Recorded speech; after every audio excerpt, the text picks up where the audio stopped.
Join me as I take on the challenge to break free from overthinking forever and share my journey to a clearer mind. We live in a world where everything happens at an incredible pace, and it's easy to get caught up in the cycle of overthinking. It's like our minds are constantly racing, replaying conversations, worrying about the future, and analyzing past mistakes. I'm sure you've been there too, lying awake at night, your mind wandering to all the what-ifs and maybes. Overthinking can lead to anxiety, making it hard to enjoy the present moment. It's like being stuck in a never-ending loop of worst-case scenarios, and it's exhausting. Imagine having to make a simple decision, but your mind is flooded with doubts and fears, making it feel like a monumental task. That's what overthinking can do to us. The truth is, overthinking can also lead to decision paralysis. We get so caught up in analyzing every possible outcome that we forget to take action. We miss out on opportunities, relationships, and experiences because we're too busy thinking about what could go wrong. And let's not forget the stress and burnout that comes with constantly being on mental overload. By being trapped in this cycle, we'd also miss out on the beauty of the present moment. Life is happening right now, but overthinking keeps us stuck in the past or worried about the future. It's time to break free from this cycle and start living in the moment. So how do we combat overthinking? One strategy that works for me is mindfulness. Taking a few minutes each day to focus on my breath, observe my thoughts without judgment, and simply be present can make a huge difference. It's not about stopping your thoughts completely. It's about learning to observe them without getting caught up in them. Journaling is another powerful tool. Writing down my thoughts and feelings can help me process and release them, freeing up mental space for more positive and productive thinking. It's amazing how much clarity can come from just putting pen to paper. Setting time limits for decisions can also be incredibly helpful.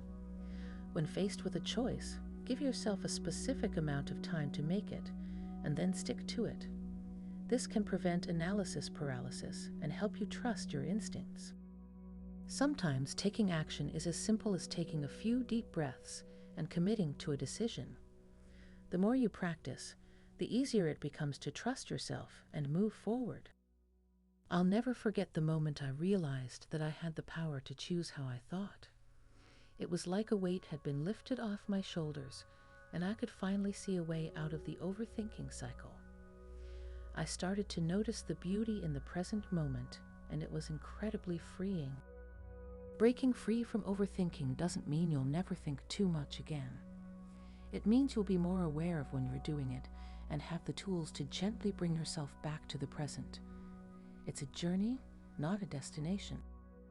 The sense of clarity and peace that comes from breaking free from overthinking is indescribable. It's like a fog has lifted and you can finally see the world with fresh eyes. You'll be amazed at how much more you can enjoy life when you're not stuck in your thoughts. Recap the strategies we've discussed: mindfulness, journaling, and setting time limits for decisions. These aren't just tips. They're tools that can help you take control of your thoughts and live a more mindful life. If you're ready to start your journey to a clearer mind, I encourage you to share your own experiences with overthinking in the comments below. Let's build a community of people who are committed to living more mindfully.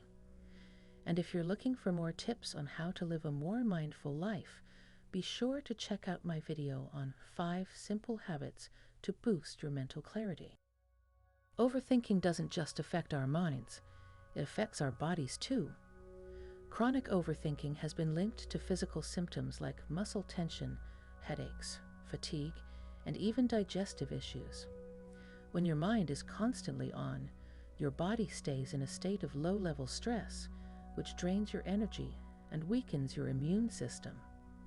It's a silent cycle that creeps into every part of your health. And let's talk about sleep. Overthinkers often struggle with insomnia. The moment your head hits the pillow, your mind decides it's the perfect time to revisit every awkward moment from the past decade or to catastrophize about what might happen tomorrow. Sound familiar? But here's something we don't always hear enough. Overthinking is not a personality trait. It's a habit, and habits can be changed. That realization was empowering for me. It meant I wasn't stuck with this forever. I could retrain my mind, and if I could do it, so can you. Let's explore this deeper. One powerful way to begin breaking this habit is through cognitive restructuring, a technique rooted in cognitive behavioral therapy. It involves identifying irrational thoughts, challenging their validity, and replacing them with more balanced perspectives. When I started practicing this, I began noticing how often my thoughts exaggerated risks or made me feel powerless. By questioning them, I started changing the narrative. For example, instead of thinking, "I'm going to mess this up," I would ask, "What evidence do I have that supports this thought? And what evidence do I have against it?" That pause, that act of reflection, creates space between you and the thought. It gives you back control.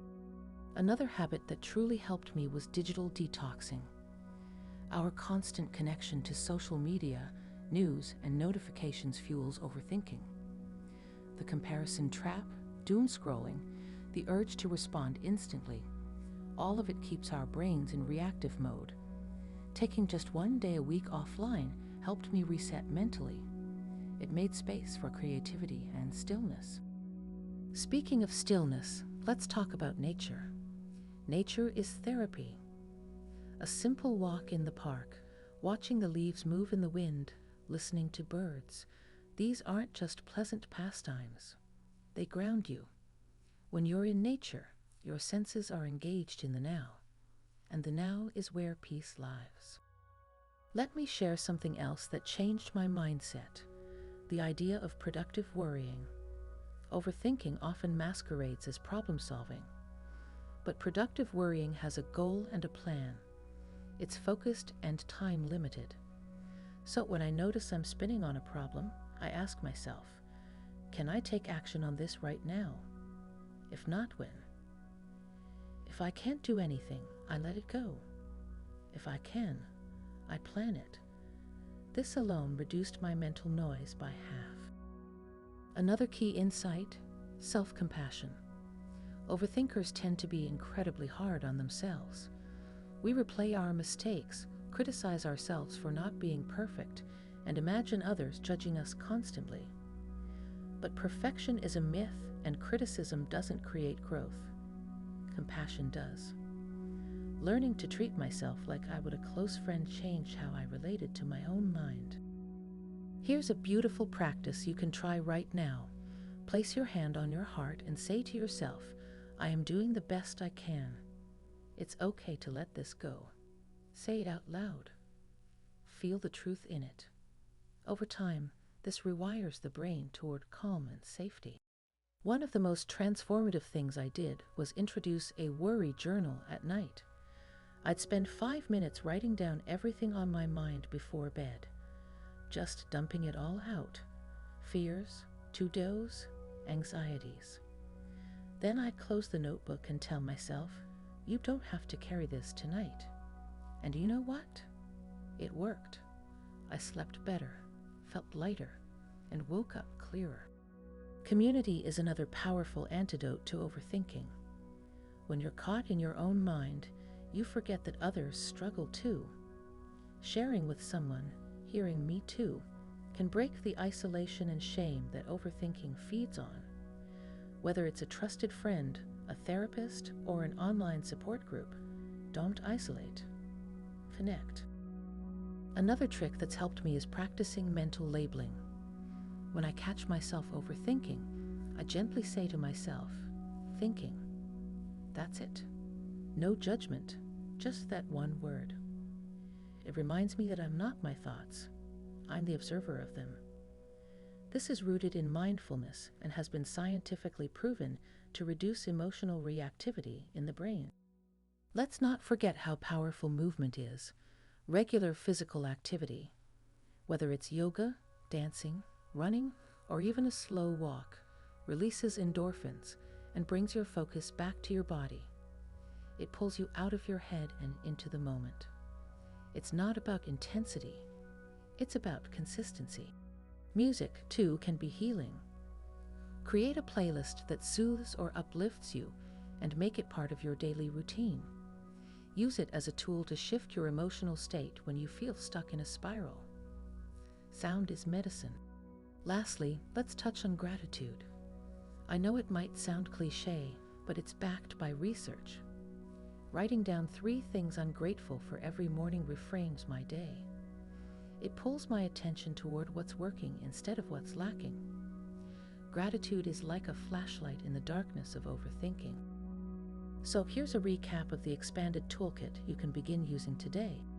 Mindfulness meditation, journaling and worry dumping, time-limited decision-making, digital detoxes, nature immersion, cognitive restructuring, productive worrying, self-compassion rituals, mental labeling, movement and exercise, music therapy, daily gratitude practice, community connection.